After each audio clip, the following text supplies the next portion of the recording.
Local First AI isn't just a toy, it's a professional edge. Today, we are unlocking an unlimited Local First Copilot that builds massive features for you without you spending a single dime. This is outcome over tool. We aren't setting this up just to look high-tech. Your source code and your proprietary data stays 100% on your physical device, meaning absolute privacy while you gain a massive generative advantage over engineers handcuffed by restrictive cloud limits and very costly monthly subscriptions. Now, let's execute a clean deployment inside our cockpit. So I'll launch Visual Studio Code or VS Code. Now, if you don't have VS Studio Code installed, you can check out the free resources I've provided in this video description containing resources, guides, and important configuration setup tips. Now, tap Ctrl+Shift+O, the left sidebar here, and click on Extensions. So now, we are trying to get our Continue extension installed. So right here, you can search Continue. Now, locate Continue by Continue.dev. Right here. Here we have it, Continue by Continue.dev. And we'll proceed to install. And upon installation completion, here we have Continue in our left sidebar. Now execute this crucial layout overhaul to optimize your day-to-day developer experience. By default, the interface attaches directly to your primary left sidebar. If you leave it here, every single time the AI dynamically generates code or refactors a method, it will continuously push, squeeze, and distort the main center code window. So, drag the continue icon over to your secondary right side panel. This separates your layout operations perfectly. Your logic and raw code base can stay anchored comfortably on the left, while your interactive AI sandbox operates silently on the right window without causing layout jitter. So here we have it. So now we can close these open tabs and concentrate on our newly installed Continue extension. So on the right sidebar, click on the gear icon and we can adjust the size for a better view. And right here, we scroll to the bottom. So this is the default onboarding process. We can basically skip this and configure manually. Next, we'll click again on the gear icon. And right here, we have two tabs that automatically open. And we can find our config.yaml file right here. And this is where we'll be configuring our models we'll be using. Now, we'll proceed to configure our chat and autocomplete models. Also, if you are not able to see this configuration file, on Windows you can type Ctrl+Shift+P, or on Mac you can type Command+Shift+P. At this point, I'll proceed to override the configuration we currently have here by default and replace with the suitable configuration from our available local models we have downloaded previously. So I'll proceed to highlight all and paste in the new configuration. And here we have it. So in our new configuration, we have two models we'll be alternating from. We have the Gemma 4 Pro we'll be using for planning, and we have the DeepSeek core reasoning. And for the autocomplete model, we'll be using the Qwen autocomplete. The model here is Qwen 2.5 CUDA 1.5 billion parameters, and we have stated its role here, autocomplete. And you don't need to necessarily memorize this configuration setting right here. I've already included the configuration settings and other setup guides in the free resources you can download from this video description. Do well to support this channel with a like and subscribe so we can keep providing you with these valuable resources. So you can notice the foundational strategy right here in our configuration. This is outcome over tool. We do not force a single general model to handle everything. We partition our workspace processing layout explicitly. So we configure our newly downloaded Gemma 4 E4B as our agile architect to coordinate workspace layouts and outline structural approaches. Then we back it up with our deep reasoning heavyweight, the DeepSeek 14B, for hard analytical programming challenges. Then we top it up with the autocomplete, a lighter model which is Qwen 2.5 CUDA, and this is 1.5 billion parameters for lightning speed responses and autocomplete purposes. Now let's save and put this to the test. Right here, you can see a quick update. We initially had Llama by default, And by adjusting these system settings and saving, it has automatically updated to the models we just input in our system configuration. Now we have DeepSeek Core Reasoning and Gemma 4 Pro Planning. Now let's configure your single most active system asset, the tab Autocomplete. So I'll open a clean JavaScript file. So in our new JavaScript file, I'll type the initial characters of a routine script logic statement. Okay, so upon typing a shortcode right here, we have this error that pops up. This shows we have made some good progress. What this means is that our autocomplete is active and trying to figure out the code as we are typing in real time. And now here is where the error comes from. A mismatch in the model we actually installed versus the model we typed in our configuration. So here we have it. In our autocomplete model right here, I did mention 1.5 billion parameter, but the model we did install in the previous video setting up the engine was the 7 billion parameter. So all we have to do right here is to change the parameters to the corresponding parameter we downloaded previously and we can save. Now let's restart our process and try this again.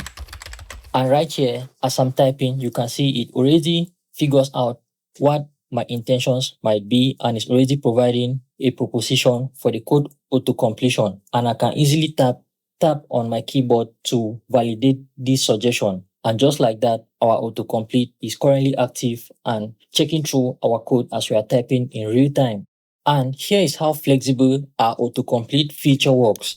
So on Windows or Linux, you can type Ctrl+Shift// to activate or deactivate the autocomplete. Or on Mac, you can type Command-Shift//. Or alternatively, you can basically access the continue icon at the bottom right of your screen. And when you click on the icon, you can see the necessary settings. So it shows at the bottom right here, Qwen autocomplete, current autocomplete model. And we have the option right here to disable or enable autocomplete. So since it's already enabled, we can click to disable. And once disabled, you'll be able to see the icon right here showing it is disabled. And to enable it, you just need to click on the icon and enable autocomplete, as we have it right here, enable autocomplete. And we have the tick showing it is back into action. So you can see how flexible this works, and it is completely 100% free. You don't need any GitHub Copilot subscription. Now, let's put these models to work and compare their abilities side by side with a brief real-life test. Now, I'll load up a new VS Code session, and here we have our available models. To confirm the models work offline via our Ollama setup, I'll first of all turn off my internet connection. Now I'll provide a quick prompt and I'll use the same prompt for all available models and let's see which model dominates. I'll begin with Gemma 4. In my prompt, I'm saying generate a modern one-page HTML landing page code for Alien Tech Digital Services Web Developer CV. And let's see what we get. And instantly, our model is working on our prompt. So it's saying here is a modern single-page HTML landing page template for Alien Tech Digital Services that you can use as a professional web developer CV site. And here we have our code being generated in real time. And this process is running offline. Currently, we don't have any internet connection. And now, after successfully generating our code, it is providing us a quick summary of what it has worked on. So it is saying key features and how to use it. Modern aesthetics, single page navigation, sections, responsiveness. And to use this, save the code above in index.html. We can customize the CSS and we can post as well to have it as a live website. Now, to apply this code into our project, we'll create the index.html page as recommended. So I can get the name from here. And right here in our Explorer, I'll create a new file as index.html. Now, once I'm in this file, what I can do is I can click on apply code. And there we have it. Basically, transfer our code from the chat window into our project file. So this is 406 lines of code generated instantly by our local model, Gemma 4. Before we preview the result in a web browser, let's first of all generate the next versions using our various available models. So I'll start a new session and I'll switch to the next model. So we just use Gemma 4, and this time around, let's use DeepSeek, and I'll input the same prompt and let's see what we get. So currently it has activated its thinking process, figuring out what we have just requested and putting together its response. And here, after completing its entire thought process, as we can see here, it then proceeds to generate the code we just requested. Now, I'll rename the page we currently have here so that we can easily be aware of which model we use to generate what code. So the first was Gemma 4, and I'll create a new document with the current model we just used, which is DeepSeek. And there we have it, and I'll proceed to apply the code it just generated. I'll click on apply, and I'll do the same for the next model, which is Qwen 14 billion parameter, and we'll go straight to preview the various results the models provided. And now, moment of truth. Let's check out the results we got from the various models. So I'll quickly right click on the first model, Gemma 4, and open with live server. And I'll give permission. Okay, here's what we got.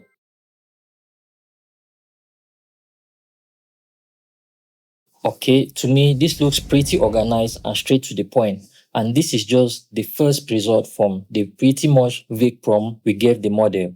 Now, let's try out the next model. We proceed with DeepSeek. And here we have the result from DeepSeek. And now, real quick, let's check the third model. So we'll proceed with Qwen. And here we have the result from Qwen. So this basically provides the information, but the user interface is not as high standard as the Gemma 4 result. And also with the DeepSeek version we can see here. So let me know in the comment section which of these models perform best to you. In the next video, we will transition from the precision of VS Code to the agentic superpower of Google Antigravity.